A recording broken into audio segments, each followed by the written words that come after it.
halos na sila baligya sa mga produkto. Traditional mo ito, katulad ng mga maagi na ito sa pagpalanon, bungod, kansura kayo itong leads na muganit ang fermentation.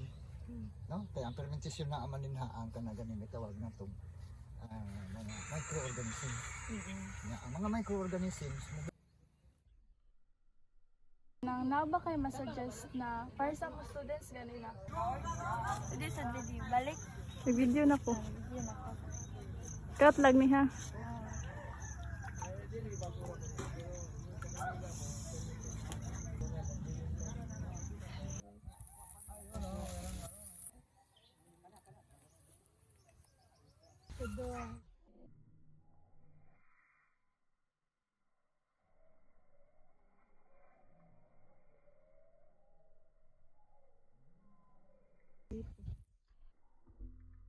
Dara, Rian.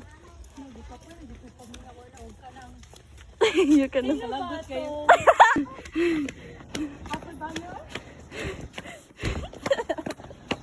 Sige, kay paparazzi.